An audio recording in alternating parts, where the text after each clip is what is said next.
안녕하십니까. 더 놓고 말합시다의 아나운서 함윤호입니다. 코로나19로 인해 어려움을 겪는 지역 경제를 활성화할 방안으로 지역 화폐가 주목받고 있죠. 전국 대부분의 지자체가 지역 화폐를 발행하면서 화폐 발행액은 무려 9조 원을 넘기고 있습니다. 자, 여기에 전북에서도 지난 2일 전주시의 전주사랑 상품권을 끝으로 해서 이제 도내 14개 시군 모두 자체 지역 화폐를 갖게 됐죠. 이로써 지역 화폐는 지역 경제 한 축을 담당하게 됐습니다.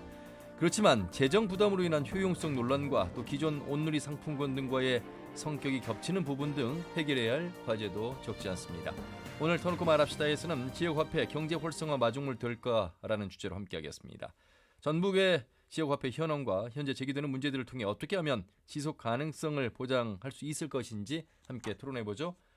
터놓고 말합시다는 사전 녹음 방송으로 진행하고 있습니다. 아울러 유튜브에서 KBS 전주총국이나 터놓고 말합시다를 검색하시면 실시간 보기와 다시 보기도 가능합니다. 많은 의견과 제보도 해주시길 바라겠습니다. 자, 그럼 토론에 들어가기 앞서 도민들은 지자체들의 지역 화폐 발행에 대해 어떻게 생각하고 계신지 김세별 리포터의 도민 인서트로 함께 들어보시죠. 지역 화폐가 발행되면서 코로나로 힘든 만큼 지역 자금이 이 지역을 위해서 쓰이니까 지역에 있는 소상공들을 위한 좋은 대책이라고 생각이 들어요. 근데 다만 문제가 되는 건 전국 대부분에서 지역 화폐 발행을 하니까 지역만의 특색 없이 우후죽순 발행되는 것 같아서 효과도 떨어지지 않을까 하는 부분이 좀 걱정이 됩니다. 제 주변에 보니까 그런 농민수당들을 지역화폐로 받아가지고 잘 쓰고 있다고 하더라고요. 큰 대형마트만 아니면은 사용할 수 있으니까 쓰면서 지역을 위한다는 자부심을 느낄 수 있을 법도 한데 그전에 그 온누리 상품권하고 겹치는 부분들이 좀 많은 것 같아요. 관리 주체가 각 지자체이다 보니까 행정력이나 예산이 적은 지역은 그만큼 혜택이 적을까 우려가 되고 각 지역이 고르게 좀 혜택을 받을 수 있도록 보완을 했으면 좋겠어요. 아무리 정부가 일정 부분 할인 비용을 보존해준다고 해도 투입된 예산 그 이상의 효과가 있을지 의문이고요. 정확한 통계나 분석이 필요할 것 같고 그 유행처럼 너무 많이 생겼기 때문에 반짝이고 좀 사라지지 않을까 좀 우려가 되고요. 지역 경제를 살리기 위해서 도입된 만큼 지자체하고 주민들이 잘 협력해서 장기적으로 안정적인 효과를 낼 수 있도록 모두 노력해줬으면 좀 좋겠어요. 네, 지역화폐 발행에 대한 도민들의 의견을 들으셨습니다. 오늘 토론에 함께할 세 분 소개해드리겠습니다.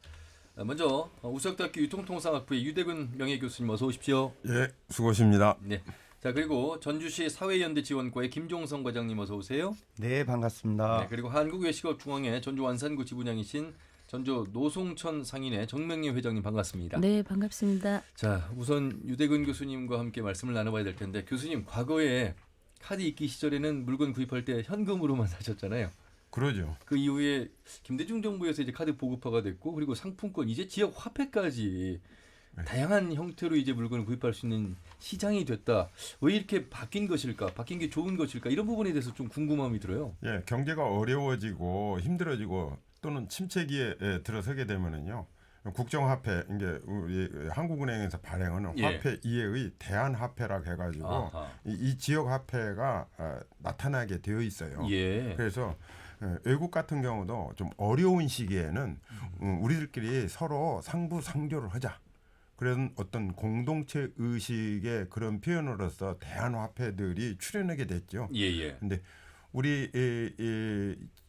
우리나라의 경우에는 이 지역화폐가 이제 지역의 경제 활성화 이런 측면에서 출현을 하게 됐죠. 예. 특히나 경제가 어려워진 부분, 특히나 이 코로나 전국 속에서 더 많이 생긴 것 같아요. 그렇죠. 2019년부터 예. 작년부터 아주 예. 뭐 대대적으로 지금 그건 정부에서요 이미 예. 저 행정자치부에서 올 7월 2일 날부터 이 지역사랑 상품권 활성화에 관한 법률이 생겼어요. 갖고 예. 시행하고 있어요. 와. 그래서 이 법에 의해서 이거를 활성화를 지금 지원해주고 있거든요. 예. 그렇기 때문에 지금 뭐 전국에 있는 지자체 중에서 안 하는 데가 이상할 정도로 그러니까 243개 중에 228개가 하고 있으니까. 그렇죠. 전주시 또 포함하면은 예. 200 지금 2개 더 늘어가지고요. 230개입니까? 예, 230개 돼가지고 한 95% 가까이 될 겁니다. 예. 그래서 거의 모든 지자체가 발행하고 있다고 봐야 되죠. 우리 지역에서는 군산 경제 어려워지면서 조선소하고 그다음에 GM 그때 군산형 일자리 이야기 나오면서 군산 사랑 상품권이 굉장히 전국적인 이슈를 받았고 많은 가맹점 또 소비자 할 것 없이 함께 동참을 해서 이슈가 됐습니다. 우리 지역은 아마 2000년에 김제시에서 시작한 것이 최초예요. 예예. 그러니까 우리나라는 이게 논의가 되기 시작한 것이 1997년에 녹색평론이라는 데서 대한화폐가 거론되기 시작해갖고 1999년에 아마 처음 이게 공동체 형성으로 해서 지역적인 사람들끼리 이렇게 하나의 그룹 또는 조합을 만들어서 사용하기 시작했죠. 그때는 경제 활성화보다는 일단 공동체 그렇군요. 그런 걸로 시작했었는데 근데 예. 별로 이 지역 화폐가 2018년도까지 그렇게 활성화되지를 못했어요. 예. 사실 그냥 있는 둥 마는 둥 했었는데 예. 경제가 어려워진 이 코로나 이런 사태가 되면서 갑자기 이게 이 소상공인들을 좀 지원할 수 있고 지역 경제를 활성화할 수 있는 수단 중에 하나다 해가지고는 전국적으로 이걸 보급시키고 행자부에서도 이걸 자금을 지원하기 시작했죠. 예. 99년 송파구에서 시작했으니까 상당히 역사는 오래됐습니다만 이제 우리 곁에서 인지하게 되는 시점은 작년부터 좀 활성화됐다. 정명희 회장님도 현장에서 일을 하고 계시기 때문에 실감을 좀 많이 하실 것 같아요. 필요성에 대해서도 그렇고. 저희 같은 경우는 이제 워낙 경기가 침체됐기 때문에 소비자들한테 할인 혜택을 줘서 좀 소비를 축전하는 데 있어서는 굉장히 도움이 되고 있습니다. 예. 자, 전주시 이제 상황을 좀 살펴봐야 될 텐데 14개 시군 중에서는 이제 가장 뒤늦게 이 지역 화폐에 이제 동참을 했습니다. 지난달 2일 500억 원 규모의 전주사랑 상품권 출시해서 얼마 되진 않았습니다만 그래도 많은 이제 혜택들을 제공하는 걸로 알고 있는데 설명을 좀 부탁드리겠습니다. 김종성 과장님. 예, 맞습니다. 그 전주시에서는 11월 2일 전주형 지역화폐인 전주사랑 상품권 발행하고 있고요. 예. 체크카드 형태로 발행되는 그 전주사랑 상품권에 대해서 간략히 한번 설명을 드리겠습니다. 예. 세 가지 특징으로 볼 수 있는데요. 먼저 첫 번째로는 애양 카드라고 할 수 있습니다.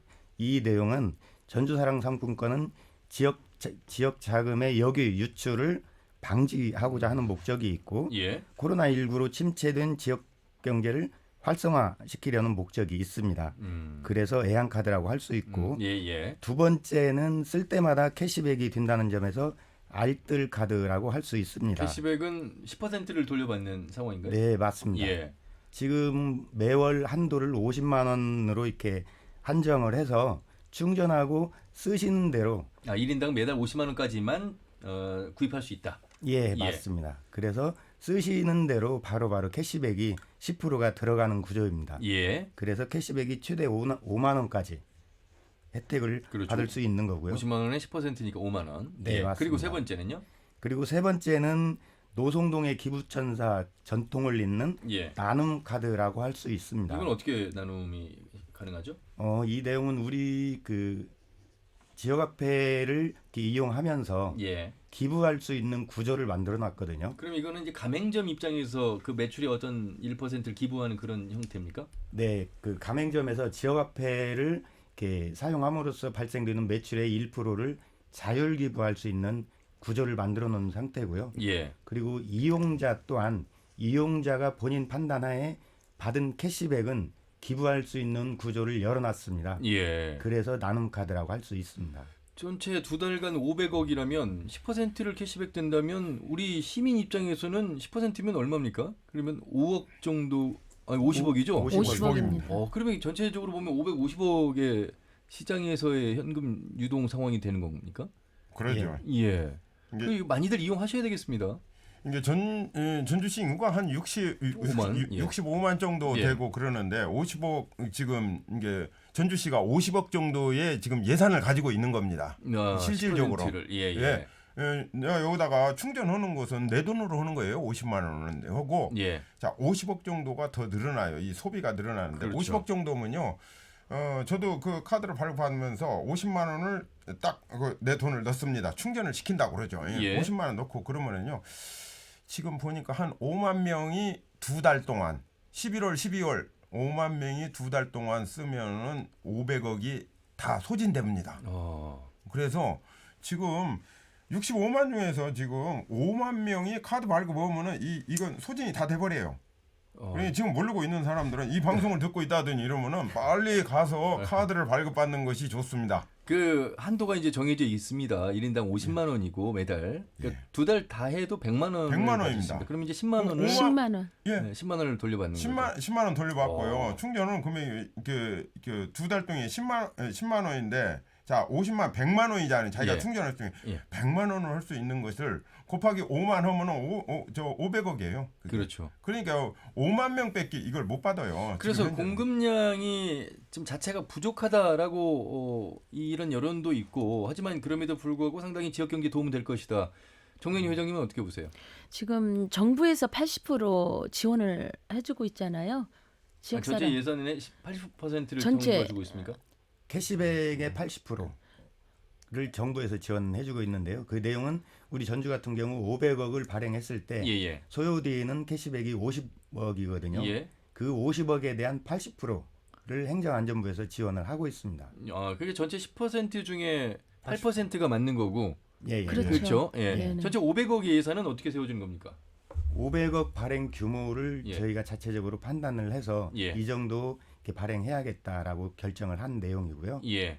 이제 행정안전부에서 지원할 수 있는 규모 그것을 아직- 정민희 회장님이 80%를 지원을 받는다라고 말씀하셔서 그게 예, 맞는 거죠? 예, 20%는 전주시의 부담인 거고. 네, 맞습니다. 예, 예. 그런데 이제 전주시가 예산을 확정돼서가 아니라 저희들 보면은 그 방송에 보면은 그 예산 소진 때까지 저희들을 지원하겠다고 했잖아요. 예. 그렇다고 보면은 저희들 자영업자나 소비자 입장에서는 언제까지 뭐 저희가 2달간이라 하지만 이 예산 500억이 다 돼서 아까 5만 명이 사용할 수 있다고 하잖아요. 예. 그 5만 명이 이걸 혜택을 볼 수 있는지 그것도 사실 궁금했습니다. 예. 말씀을 좀 네. 들어봐야 될 것 같은데. 일단 저희가 그 수치상 500억 그 발행이니까요. 그러면 1인당 50만 원 한도. 예. 그러니까 2달 쓸 때 1인당 100만 100만 원 원. 한도잖아요. 예. 그렇게 되면 수치상 5만 명에 해당하는 게 인원이 돼요. 예. 그래서 이제 5만 명 그 다 50만 원씩 다 쓸 때. 예. 근데 일부는 이렇게 50만 원 다 이렇게 쓰시는 분도 계시지만 50만 원까지가 아니라 20만 원, 30만 원도 예. 쓰시는 분도 계시거든요. 예. 그러면 그만큼 인원수는 더 이렇게 늘어난다. 늘어나게 됩니다. 예.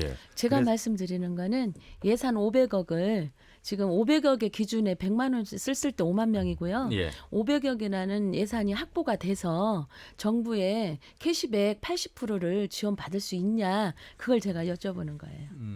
이게 당초에 설계할 때 네. 정부에서 이렇게 지원하는 금액까지 판단을 해서 500억 규모를 정한 겁니다. 그리고 그 예를 들어서 이제 우리 지역에 있는 소상공인이나 이용자분들한테 더 혜택을 주려면 규모를 키워야 되잖아요. 네네. 그래서 내년도에는 규모를 훨씬 더 이렇게 키울 겁니다. 예. 자, 그러면 시민들 입장에서 지금 뭐 이 정보를 모르신 분들도 많이 계실 것 같고 저도 사실은 아직 발급받기 전이고 그 관심도 있어야 되겠고 또 직접 또 소비에 동참하는 그런 의지도 좀 있어야 되겠습니다. 어쨌든 10%를 돌려받는 그런 상황에서 서둘러서 좀 신청을 해야 될 것 같은데 지역화폐를 어디서나 이용할 수 있는 것인가? 이용할 수 없는 것도 있습니다. 그렇죠? 예, 예. 예, 그것도 좀 설명해 주시죠. 일단 지역화폐 목적이 지역에 있는 소상공인 그리고 전통시장 활성화를 위해서 이렇게 유통을 하는 구조이기 때문에 예, 예. 대형마트나 백화점 그리고 사행성 이런 데는 이렇게 제한을 뒀습니다. 예. 그것도 이제 세부적인 내용도 우리가 전주사랑 상품권 발행위원회가 있거든요. 예, 예. 그 발행위원회를 통해서 세부적인 내용까지 결정해 나가고 있습니다. 예. 백화점, 대규모 점포, 사행산업, 유흥업소. 예, 그러니까 예. 사회상규에 좀 반하는 곳들은 사용이 안 된다 이렇게 좀 예, 보시면 맞습니다. 되겠습니다. 온라인 쇼핑도 안 되고요. 예, 예. 이게 원래가 이게 지역 경제를 활성화하는 차원에서 도입된 것이기 때문에요. 예, 예. 중앙으로 지역 자금이 유출되어져서 빠져나가는 그런 업소에는 이걸 사용할 수 없어요. 그게 또 목적에 맞고요. 예, 예. 그래서 이 지역사랑 상품권의 법의 목적이 있어요. 목적 사항에 딱 나와 있어요. 지역의 경제를 활성화하고 공동체를 형성하는 데 도움이 되는 그런 기능을 하는 겁니다. 그게 예. 목적 사항이에요. 그렇기 때문에 중앙으로 돈이 빨려 나가는 데는 지역 경제 하등에 도움이 되지를 않아요. 그래서 예, 예. 자금의 역의 유출을 방지하는 그런 중소 소상공인들의 업소에는 어디든지 쓸 수 있게 돼 있습니다. 예. 그래서 지금 현재 이 그 캐시백을 받을 수 있는 곳이 아까 뭐 백화점이나 대기업의 그런 점포들은 안 된다고 그랬는데 지금 뭐 스타벅스 같은 프랜차이즈 그 본점하고 돼 있는 가맹점이 아닌 이 직영. 직영 같은 데는 지금 캐시백 이용이 안 되고 있죠, 할인이. 예, 안 됩니다. 네, 그게 이제 소비자들이 많이 그 헷갈려하고 있거든요. 본인이 야. 그냥 편하게 이용하는 곳에 가서 이게 되는 줄 알고 갔는데 캐시백을 못 받는 거예요. 예. 이제 거기에 대한 불만의 소리도 제가 듣고 있거든요. 그렇기 때문에 가맹점에 대한 지금 현재 가맹점에 대한 것을 표시를 뭘로 해주고 있나요? 이렇게 사용 가능한 가맹점. 네네. 예. 가맹점 표시는 다음 주 월요일 날 16일부터 이제 우리 지역에 있는 가맹점을 등록을 받습니다. 예. 등록을 받는데 가맹점으로 등록하신 곳은 예를 들어서 직영점이랄지 이런 데를 판단을 해서 이게 가맹점이 맞다라고 하면 우리가 스티커를 배부를 할 겁니다. 네, 전주시에서 제작해가지고. 그래서 지금 2일 날 시작을 출시를 했잖아요. 예. 지금 열흘이 됐잖아요. 열흘이 되면서 소비자들이 얘를 충전해가지고 쓰면서 불편한 점이 이게 나온 거예요. 아, 내가 카드를 이용했을 때는 카드사에 따라서 우리한테 저기를 받잖아요. 예. 그러는 혜택을 보고 있는데 얘는 내가 가고 싶은데 안 가고 두르는 줄 알았더니 안 두른다 이거예요. 그러니까 그 말씀은 네네. 이제 보통 카드를 결제하면 어떤 카드는 뭐 3개월 2%. 할부가 됩니다. 네, 그렇죠. 내지는 뭐 적립이 됩니다. 이걸 이제 앞에 써놓고 보일 수가 있는데 네네. 요 전주사랑 상품권은 어떤 경우에 알 수가 있느냐 이런 질문이고 그렇죠. 지금 전주사랑 상품권 어플에서 일단 검색이 가능하다는 예, 어플에서 검색이 가능합니다. 예, 말씀이시고 그걸 일일이 소비자가 알아보기 전에 알 수 있는 스티커가 조금 더 이제 확연하게 드러날 수 있으면 좋겠다 이런 말씀이시죠. 열흘이 지났는데 불편하다는 거죠. 이용자가. 이게 소비자 점포 중에. 이게 네. 그거는 조금 이 카드의 목적사항을 조금 잘 이해를 못하는 거예요. 왜 그렇습니까? 그러냐면요. 어느 점포에 들어갔더니 내가 소비자가 이용하는데 불편하다. 예. 그 점포는 돈이 외부로 유출되는 데예요. 그걸 소비자들이 인식을 해야 돼요. 내가 이게 지역사랑 상품권이에요. 예. 그러면 내가 지역을 사랑한다면은 지역의 소상공인에게 도움이 될 수 있는 점포를 이용하는 의식이 필요해요.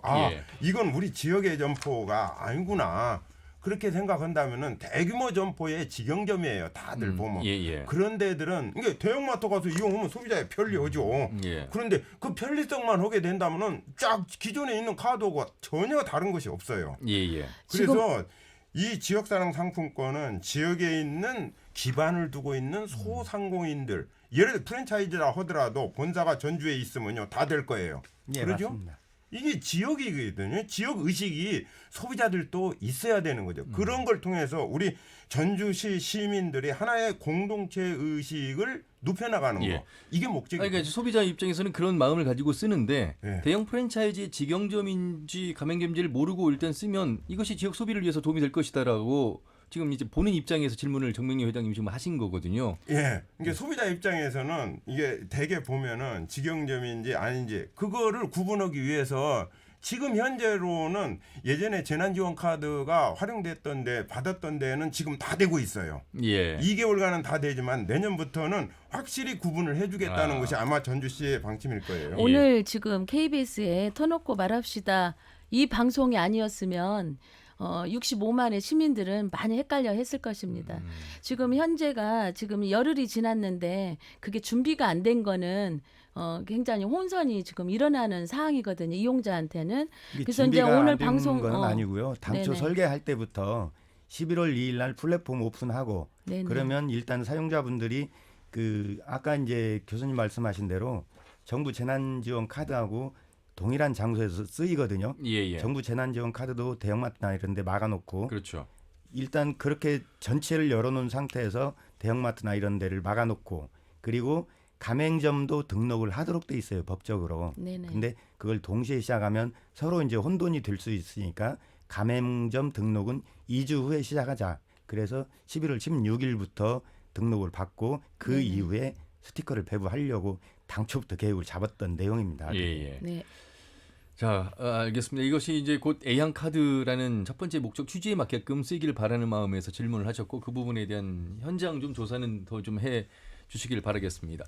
자, 어느 정도 이제 전주사랑 상품권에 대해서 이해를 좀 하셨을 것 같습니다. 자, 그런데 일부에서는 지역화폐 발행은 대규모 경제적 손실을 이야기할 수 있다는 한국조세재정연구원의 한국재정학회 분석도 있고요. 반면에 한국지방행정연구원에서는 상반된 결과를 내놓기도 하고 있어서 지역화폐 효과 논란, 이게 이제 국가 보조금 형태로 80%를 보전받고 또 캐시백의 10% 중에 8%를 보전받는, 어찌 보면 뭐 국민 입장에서, 시민 입장에서, 지자체 입장에서 좋은 정책과 화폐가 아닐까 이런 생각을 해보게 되는데요. 유대근 교수님.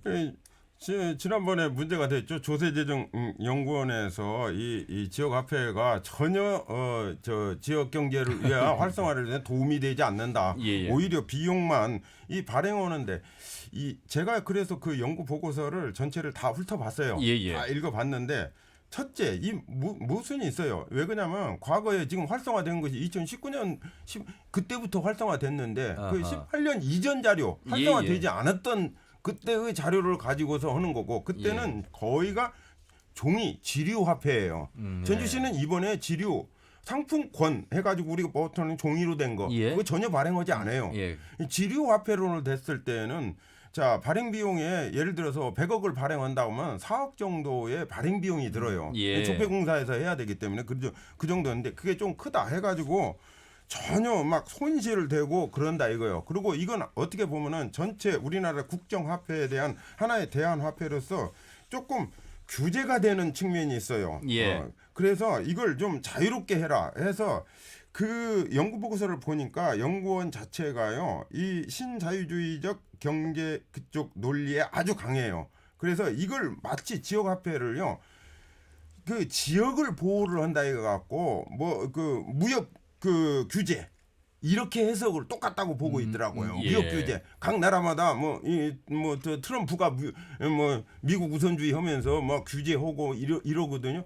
그런 논리를 피고 있더라고요. 그래서 이 친구들이 이런 연구가를 이렇게 참 미숙하게 내놓는가 해서 보니까 미국에서 귀국한 지 한 1년 돼 가지고요. 이 지역 화폐 자체를 잘 몰라요. 그리고 두 번째 저 전통시장 오늘이 상품권하고 이 지역 화폐를 구분을 잘 못해요. 오늘이 있는데 뭐 이거 또 하냐 이런 왜 전혀 성격이 이게 목적은 같으지만은 그 방법이나 이런 것이 완전히 틀려요. 그거는 그래서 근데 이게 이미 연구를 할 때는 아까 말한 대로 지방행정연구원이나 재정학회에서 연구된 결과가 있어요. 이게 활성화에 도움이 된다고 분명히 나와 있고 또 그게 수치적으로 유발효과라든 파급효과 다 분석되어져 있는데 그런 연구들도 참조를 안 했다는 것 자체가 조금 제가 보기에는 그거 연봉이 거의 연구원 연봉이 한 7천만 원 돼요. 우리 세금으로 연구되는데요. 야 이런 시기에 그런 연구를 내놓는가 조금 좀 의심스러워요. 지금 전주시는 종이 상품권 발행 계획은 없죠? 아직은 없습니다. 앞으로 그거 있을 수 있습니까? 그러면? 그 향후에는 저희가 고민하고 있는 지점이 이번에 발행한 카드형 지역화폐가 안정적으로 된 이후에 관광객을 대상으로 할 때는 카드형은 좀 어렵거든요. 그러면 관광객 대상으로 종이화폐도 고민할 그 시점이 있을 거다 그렇게 생각을 하고 있습니다. 일단 이 방송 들으신 분들 중에 그러면 전주사랑 상품권 발급은 어떻게 받는 걸까? 연세가 많으신 분들 모르시잖아요. 또 그 온라인상 말고 오프라인상에서 도움을 주는 기관이 있습니까? 지금 전주사랑 상품권 운영 대행사가 전북은행이거든요. 그럼 전북은행이 전주 지역 내에 43개 지점이 있습니다. 그렇죠. 그래서 이렇게 모바일 앱을 깔고 거기에서 신청해도 되는데 그게 어렵다면 전북은행 각 지점을 방문하시면 그 지역화폐 서포터즈 도움을 주시는 분들 그 도움을 주시는 분들이 계십니다. 한 분씩.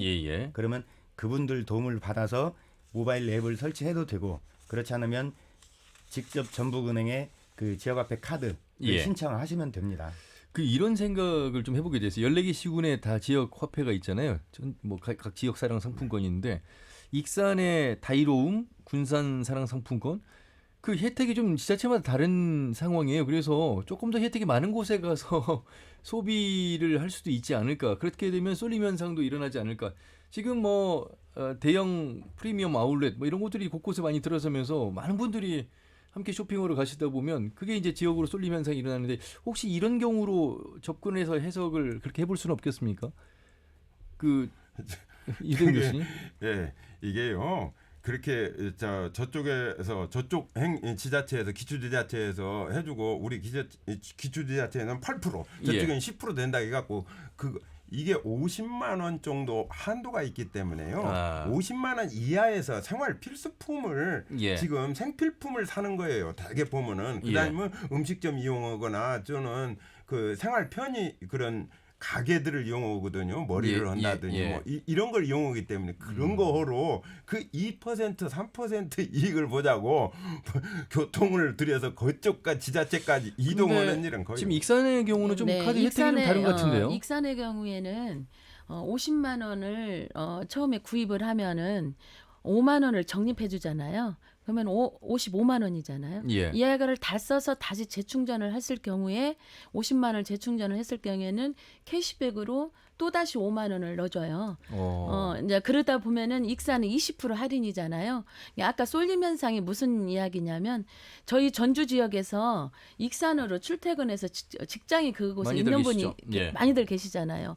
그럼 그분들은 익산 다음 다이룸을 이용할 수 있는 거죠. 거기 뭐 주유라든가 그런 것들 지금 우리 전주 같은 경우나 타 지역은 뭐 10% 적립을 해주고 있잖아요. 20% 적립을 하다 보면 그런 쏠림 현상은 있을 수 있습니다. 뭐 그 부분은 유대근 교수님 말씀대로라면 극히 일부인 경우이겠습니다만 그래도 한 번 정도의 그 혜택의 차이를 두고서 말씀을 좀 이제 정책적으로 이걸 한다고 그러면은요. 이게 익산에서 뭐 20, 뭐 어떤 조건을 갖추면 20% 해준다고 하면 전주도요. 그거 금방 만들 수 있어요. 예산에 이게 예를 들어서 예산 안 들이고도 하죠. 지금 전주시가 구성하고 있는 특별 할인점 같은 것들은요. 점포에서 내가 10% 부담하겠다 이거요. 10%는 지자체에서 부담해주라. 우리는 10% 우리가 부담해주고 우리를 특별 할인점으로 명패 걸어주라 이거요. 그리고 앱으로 검색하면 바로 나올 수 있게. 이거 이미 그런 정도는 다 준비하고 있을 거예요. 그런 정도 된다 하면은 자체적으로 소상공인들도 자기 자신의 홍보를 위해서 10%를 소비자에게 돌려줄 수 있어요. 사업을 하는 사람들은 그게 내가 매출액으로서 보상이 된다면은 충분히 그런 전략도 필 수 있어요. 그러니까 행정에 막 20% 하게 되고 뭐 하고 들으면요 이 부담감이 이거 굉장히 커요. 지금 현재 아까 나눔 1% 기부. 가맹점에서는. 그러면은 지금 550억에 대한 1%잖아요. 그러면은 5억 5천만 원에 대한 것을 아까 이야기한 대로 다시 지역 활성화 차원에서 그게 다시 이용할 수 있게끔 지원이 환원이 되나요? 그건 나눔 카드이기 때문에요. 어려운 계층을 위해서 쓰는 거예요. 그러니까 어려운 계층이 이제 지급이 어떻게 되느냐 이제 이 부분을 질문하신 것 같습니다. 그러시군요. 제가 이 질문을 하는 거는 많은 분들이 이 1%에 대한 550원은 5억 5천이잖아요. 이 5억 5천이 다시 소상공의 어려운 부분에 가는지 아니면 소외계층의 어려운 부분에 전주시가 사용을 하는지 그게 많이들 궁금해하셔서 제가 질문 한번 드렸습니다. 왜냐하면 이건 가맹점주들이 기부를 하는 형태가 되는 거기 때문에 우리 전주 같은 경우는 기부천사가 오신 지가 20년이 넘었습니다. 그래서 그 기부천사를 생각을 하면서 이 기부 문화를 활성화해야겠다라는 취지의 기부천사 가맹점 제도를 도입을 했거든요. 그럼 기부천사 가맹점에서 1%를 기부를 하게 되면 그 금액은 그 전라북도 사회복지 공동모금회를 통해서 기부를 하고 거기에서 아까 유대근 교수님 말씀하신 대로 저소득층 대상으로 공익사업을 하겠다라는 취지입니다. 그래서 이 모여지는 기부금으로 다시 소상공인 활성화를 위해서 쓰는 것은 아니고 저소득층을 위한 공익사업을 하겠다라는 취지입니다. 하나의 흐름을 그렇게 만들어 놓으려고 하는 거고요. 그리고 이제 다른 지역에서 할인율을 이렇게 높게 두면 그쪽으로 이제 쏠리지 않을까 일부 그럴 수는 있겠습니다만 그 부분도 유대근 교수님 말씀하신 대로 우리도 그 특별 할인 가맹점을 하겠다라고 하면 특별 할인 그 가맹점 자체에서 10%를 혜택을 주겠다. 그렇게 하면 결과적으로는 가맹점 10%, 그다음에 시에서 이렇게 지원하는 10%, 그래서 그 20% 정도 이제 지원을 받을 수 있는 개념이거든요. 네. 저희가 한 가지 제가 말씀드리자면 소비자의 10%는 체감하기 어렵습니다. 그렇지만 사업주의 10%는 굉장히 큰 부담이에요. 여기에 대한 우리가 부가세 10%가 있잖아요. 그럼 10%를 저희가 할인을 할 경우에 20%의 부담감이 있는 거예요. 지금 현재 10% 캐시백 할인은 자영업자들한테 할인이 아닌 이용자한테 할인이잖아요. 그렇죠. 네네. 예, 그렇기 소비자. 때문에 예. 가맹점의 경우에는 또다시 내가 10%를 내놓게 되면 아까 부담할 수 있는 예, 예. 부분이 있다라는 이야기지. 자, 알겠습니다. 네네. 잠시 후에 이제 온누리 상품권과 지역 화폐의 어떤 그 차이점에 대해서 또 이야기를 좀 나누겠습니다만 그 전에 군산 사랑 상품권이 많은 사랑을 받고 있어서 군산시 이종혁 과장을 연결해서 군산 사례 좀 듣고 다시 돌아오도록 하겠습니다. 이어폰 껴주시고요. 이종혁 과장님 안녕하세요. 네, 안녕하세요. 예. 자, 상당히 어려운 지역 경제의 군산이었습니다만 이제 군산 시민들이 함께 동참을 해서 행정과 함께 군산사랑 상품권을 대규모로 발행했고 누적 발행액이 1조 원을 넘어서면서 완판 행렬을 이어갔습니다. 그동안 성과와 어떤 평가를 좀 해주신다면요. 네, 우리 시는 2018년도 종이 상품권 발행을 시작으로 2019년에 이제 모바일 상품권, 올해는 또 카드형 상품권을 추가로 발행했습니다. 군산사랑 상품권이 지역화폐 성공 모델로 손꼽히고 있는 이유는 소비자가 어떻게 하면 편하게 이용할 수 있을까 끊임없이 고민하고 새로운 방식을 적극 도입하는 점 때문이 아닐까 합니다. 우리 시는 2017년 7월 현대중공업 군산 조선소 가동 중단에 이어 한국GM 군산공장 폐쇄가 결정되면서 산업 및 고용유기 지역으로 지정될 정도로 벼랑 끝에 몰렸습니다. 예. 그래서 지역경제 위기 극복을 위해 꼭 성공시켜야겠다는 절실한 심정으로 시작한 사업이 군산사랑 상품권 발행 사업입니다. 예. 다행히도 그 위기를 극복하고자 하는 시민들의 어떤 공동체 의식과 행정의 필사적인 노력이 더해져서 발행한 지 3개월 만에 910억 원을 완판하는 등 폭발적인 호응에 힘입어 현재는 1조 원이 넘는 상품권을 발행했으며 지역경제 활성화와 소상공인 매출 증대라는 두 마리 토끼를 모두 잡은 없어서는 안 될 지역상권의 효자 사업으로 자리매김했습니다. 예. 자, 2018년 9월에 도입이 됐고 지금 2020년 이제 11월입니다. 2년 조금 더 지났는데 1조 원 등이 완판될 정도의 시민들의 참여, 그 성공 요인을 간단하게 말씀해 주신다면요. 네, 이제 이 부분은 어떤 이제 경기가 좋지 않은 그 어떤 상황 속에서도 상품권 이제 사업 시작적인 2017년 대비 2019년 말 가맹점 이제 총 매출이 한 4,302억 원 정도가 늘어났어요. 예. 그래서 이런 어떤 결정 경제 활성화 효과도 있지만은 시민들의 어떤 열화와 같은 그 참여 효과가 있었기 때문에 가능했다고 생각합니다. 예. 어떻게 군산에서 이렇게 1조 원, 물론 누적이긴 합니다만, 그리고 정부에서 80% 지원을 한다고는 합니다만 군산시에서 부담해야 될 이 부담, 그 예산 이 부분도 상당히 큰 비중을 차지할 텐데 이 부분에서의 어려움은 없었습니까? 예, 이제 앞서서 말씀드린 대로 이제 상품권의 어떤 성공 요인은 젊은 층부터 노년층까지 이제 이용하기 편리하도록 이제 상품권 형태를 이제 다변화했고요. 예. 또 예산 관련해서 이제 말씀드리자면 어떤 사업이든 이제 예산이 들기 마련인데요. 투입 예산 대비 이제 효용성이 큰 사업은 당연히 추진해야 한다는 생각이고요. 예. 이제 군산사랑 상품권 경우에 이제 2019년도에 이제 한국 행정학회를 통한 경제적 효과 이제 분석 연구 용역도 했는데 2018년에 군산시가 이제 111억 원의 어떤 예산을 투입해서 910억 원의 상품권을 유통한 결과 가맹점들에게서는 최소 1,353억 원에서 최대 4,544억 원의 어떤 매출액이 증가한 것으로 분석됐습니다. 예. 예.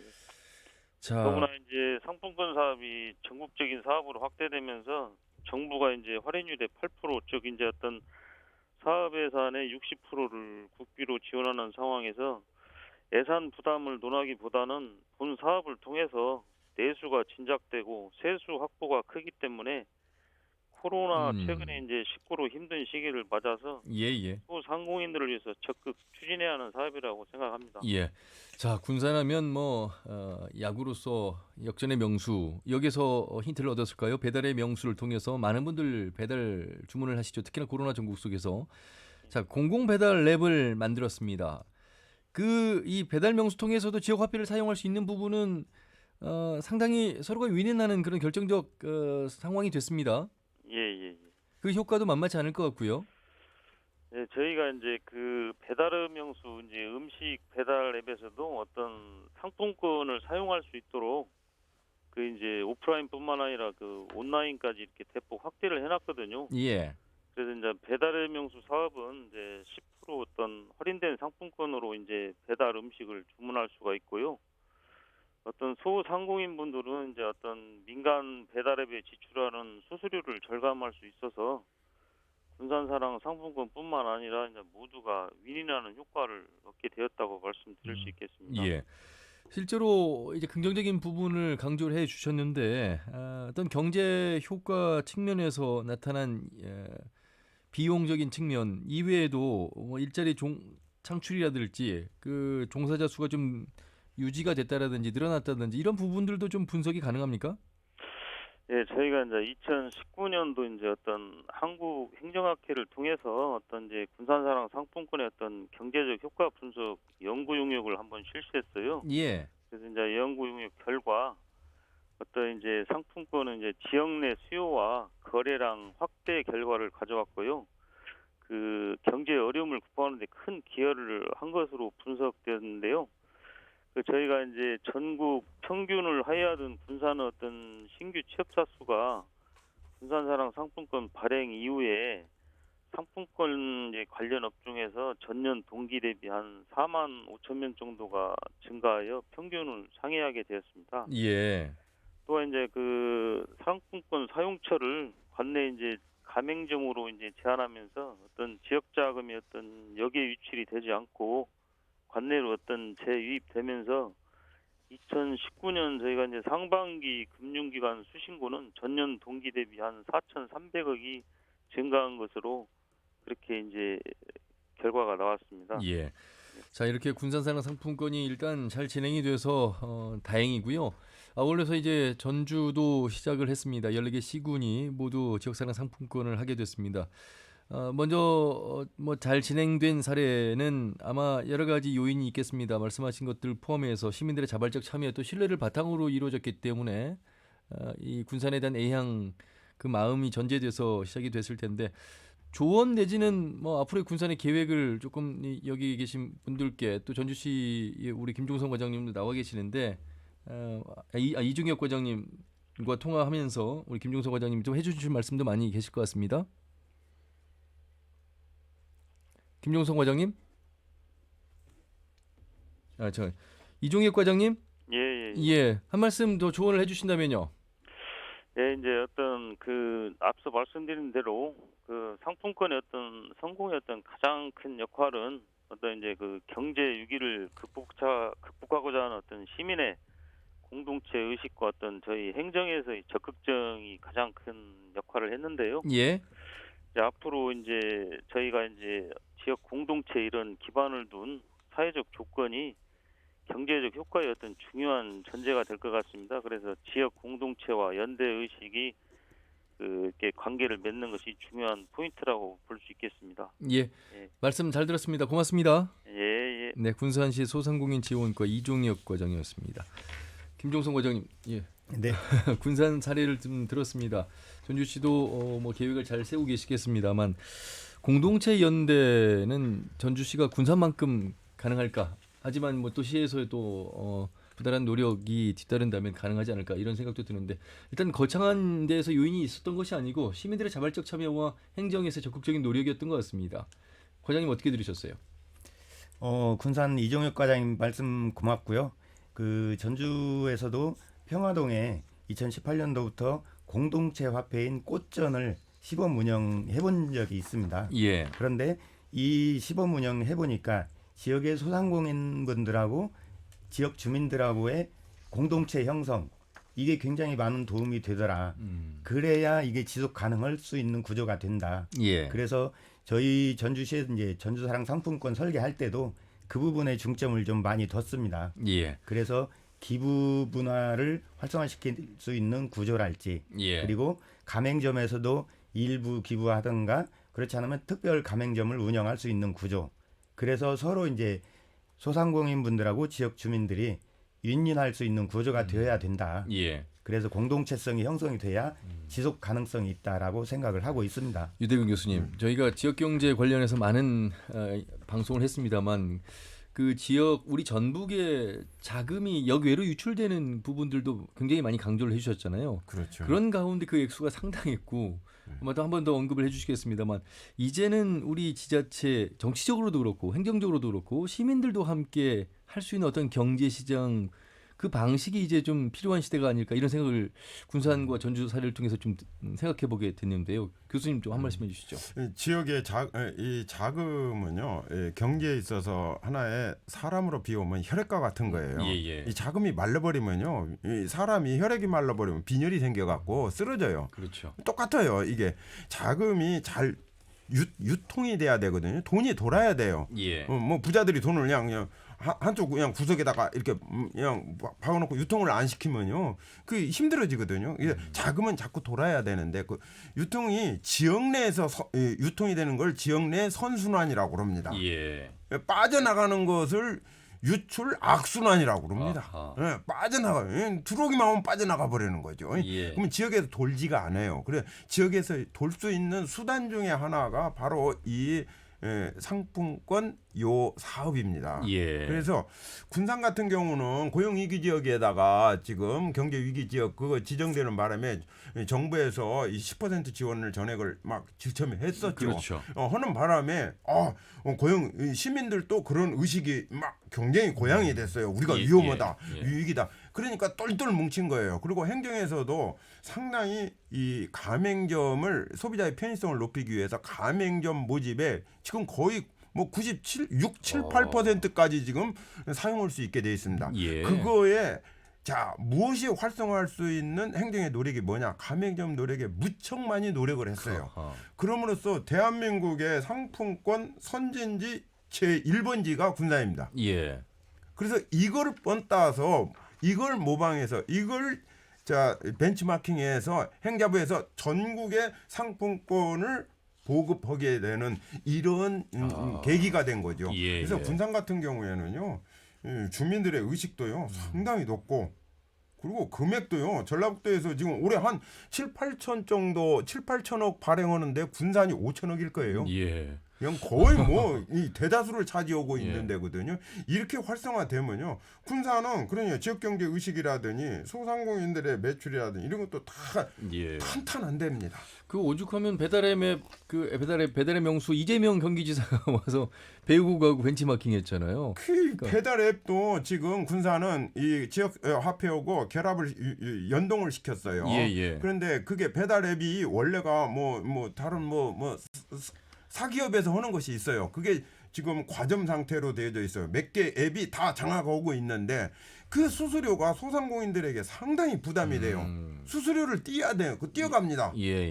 소상공인들 팔면 그거를 제로로 하겠다는 거예요. 예. 배달 앱을 무료로 하겠다는 거죠. 그걸 아마 전주도 제가 알기로는 계획상으로는 배달 앱과 연동을 시키게끔 공공 앱하고 연동시키게끔 설계가 되어 있을 거예요. 그 부분 한번 좀 그러죠? 말씀 들어보겠습니다. 이게 지역사랑 상품권과 연계돼서 지금 아직은 아마 지금 도입 초기라서 그 IT 쪽에 프로그램이 지금 아직 안 되어 있는지 그거는 지금 제가 또 확인을 못했는데 보면은 아마 배달 앱도 장차 바로 연동을 해야 될 겁니다. 예. 회장님. 예, 맞습니다. 아직은 배달 앱은 현재 그 모바일 앱에 탑재되어 있지는 않는데요. 향후에 협업하고 있는 전북은행하고 프로그램 개발을 해서 모바일 앱에 같이 탑재를 할 예정으로 있습니다. 예. 제가 이슈다라는 프로그램에서 라이더 그러니까 배달하시는 업체분들과 함께 동행을 하면서 촬영을 해봤는데 배달 자체가 엄청난 양이 증가를 해서 굉장히 많은 분들이 이 배달, 특히나 이제 코로나 전국이다 보니까 배달을 통해서 많은 분들 주문하시는 경우가 많아서 이 배달앱의 수수료, 물론 이제 공공과 민간 영역이 있습니다만 이 수수료도 상당히 가맹점 분들에게는 부담이 많이 되는데 이 부분들이 연계가 되면 좀 좋겠습니다. 지금 현재 군산 사랑 그 상품권의 자체가 성공한 요소가 배달의 명수하고 연동해 가지고 이용할 수 있게끔 했기 때문이거든요. 그 가맹점만 해도 3,000개에 있는 그 가맹점에서 2,000개가 등록을 돼 있었어요. 예. 그러다 보니까 저 군산 같은 경우에는 성공의 요소가 됐거든요. 그런데 지금 현재 지금 전주시는 2달 지금 2개월 계획을 하고 500억을 지금 그렇죠. 출시를 했잖아요. 예. 그러면 지금 준비가 안 돼 있는 상태에서 앞으로 하겠다고 하면 그러면 내년에도 예산을 계속 세워서 이게 하시는 거죠? 그렇죠. 네. 지금 기존에 있는 배달의 앱에 그 수수료가 적게는 19%에서 23%까지도 부담을 하고 있습니다. 그렇기 때문에 가맹점 같은 경우에는요. 울며 겨자 먹기로 계속적인 임대료도 내야 되고 인건비를 내야 되기 때문에 그걸 감안해서라도 지금 배달을 대기업을 이용하고 있는 상황이거든요. 예. 그러기 때문에 그것을 줄여주기 위해서 부담을 줄여주기 위해서 군산의 배달의 명수가 앱이 이제 공공앱으로 만들어져 있습니다. 그런데 이제 기존의 타 지역의 서울이나 경기도 같은 경우에도 가맹점 자체의 플랫폼이 가질 수 있는 그런 플랫폼을 이용하는 앱이 나왔어요.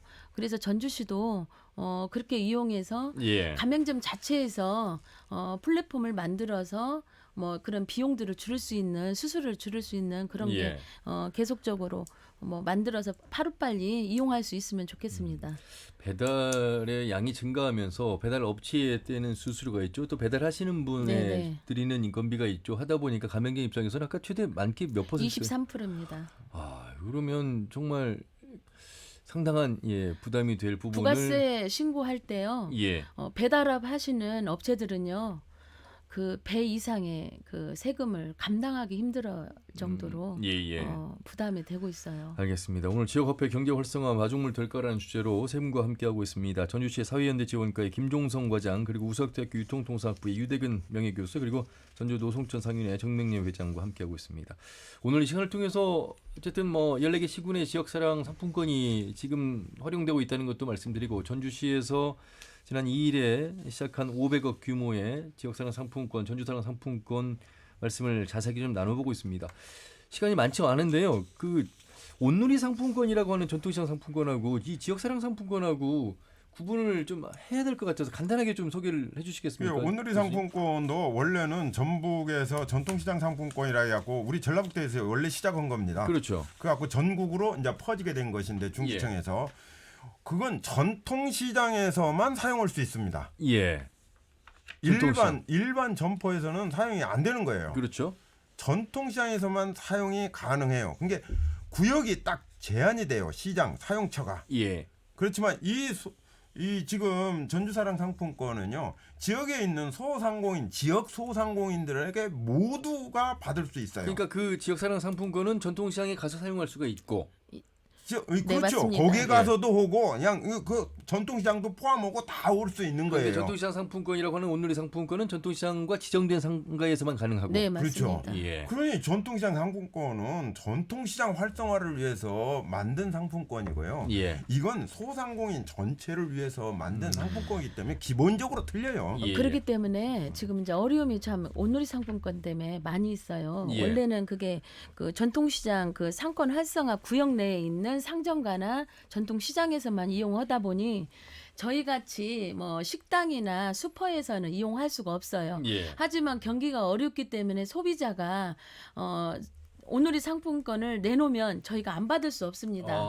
그걸 받으면은 이걸 현금으로 환전할 수가 없어요. 예. 그러다 보니 지금 농산물 유통하는 데는요 상품권이요 비중의 한 업소당 4천만 원까지도 쌓여져 있습니다. 이걸 환전할 수가 없어서. 그래서 이제 우려되는 게 이제 한간에는 카드깡처럼 수수료를 주고 이걸 환전하는 데도 생겼다는 이야기도 있습니다. 그래서 이 온누리 상품권은 제한되어 있기 때문에 이용하기가 굉장히 어렵습니다. 그러니까 주는데 안 받으면 되는데 또 안 받을 수 없습니다. 아니, 받으면 불법입니다. 받으면 안 돼요. 예. 그건 전통시장 상품권 활성화를 위해서 전통시장 상인애들이요. 그렇죠. 극구의 노력을 해갖고 만든 거예요. 그러지 그거를 예를 들면 편의점에서 받아가지고 그거를 전통시장에서 상점을 어떤 하고 있는 사람에게 환전 좀 시켜주라. 예. 불법이죠. 이렇게 이런 그건 불법이에요. 이게 알겠습니다. 이거 받으면은 전통시장 이해의 사람들이 받으면은 그거 예. 환전 못 하는 거예요 원래. 자, 시민들 꼭 이 부분은 인지하시길 바라겠습니다. 시간이 많지 않아서요. 이제 마무리를 좀 하도록 하겠습니다. 김종성 과장님, 전주시 이제 시작한 전주사랑 상품권 홍보 좀 해주시고 계획을 말씀해 주시죠. 올해는 500억 규모로 일단 시작은 했는데 내년에는 규모를 더 이렇게 키울 예정으로 있고요. 그리고 이 지역화폐를 이용함으로써 우리 전주 지역에 있는 소상공인 활성화, 그리고 전통시장 활성화, 그리고 또 사용하시는 분들이 혜택을 받을 수 있도록 했으면 좋겠고, 그 와중에 이게 소상공인 분들하고 전통시장 분들, 우리가 지역 주민분들의 공동체가 하나 형성이 돼서 이게 지속적으로 가능한 지역화폐가 됐으면 예. 하는 바람입니다. 알겠습니다. 정명희 회장님. 네. 지금 전주시가 11월 2일부터 출시를 했기 때문에 많은 시민들 관심이 있을 겁니다. 이 시민들이 사용자가 불편하지 않게 전주시에서는 좀 더 세밀한 그런 그 정책을 좀 내서 홍보를 많이 해주셔서 우리 자영업자들한테도 지역 활성화 차원에서 많은 도움이 될 수 있도록 부탁드리겠습니다. 예, 유대균 교수님. 저는 잘 될 거라고 전주시 경우는요. 예, 이 지역화폐가 잘 될 거라고 전망을 해요. 특히 앞으로 조금 그 활용도를 높이기 위해서 소득공제에도 이제 물론 이제 국세청하고 협의는 해야 되지만은 그건 상향 조정하는 것도 소득공제하는 것도 좀 필요고, 지방세 납부도 그 기능을 탑재를 시키고. 그 다음에 공과금 납부도 이 지역화폐로 할 수 있게끔 지금 그 기능을 같이 여기다가 탑재시키고, 이렇게 되면은 편리한 카드로 발전할 가능성이 커요. 다만 비용이 지금 현재 10%가 들고 지방에서 지금 2% 부담, 중앙에서 8%인데 그거를 예산을 확보하는 것을 열심히 노력해 주시고, 내년에는 제가 개인적으로 생각하기에는 한 7천억 정도 발행을 하면 전주시가 어떨까, 이런 생각을 가지고 있는데, 예. 물론 예산이 조금 문제되기는 하지만은 좀 시에서 의지를 가진다면은 상당히 전주시 알겠습니다. 소상공인들에게 도움이 될 거라고 봅니다. 예, 코로나19로 침체한 지역 경제 활로를 찾기 위한 지역 사랑 상품권, 전주시의 사랑 상품권 얘기를 들어봤습니다. 애양이라는 말이 너무 일반적이지만 조금은 그 참여가, 그 관심이 바로 지역 경제의 시작이 아닐까, 이런 말씀드리면서 마무리하겠습니다. 세 분 말씀 잘 들었습니다. 고맙습니다. 네, 예, 감사합니다. 수고하셨습니다. 네, 유대근 교수님과 김종성 과장님 그리고 정명리 회장 세 분과 함께했습니다. 다음 주 일요일 오후 5시 5분에 인사드리죠. 함윤희였습니다. 고맙습니다.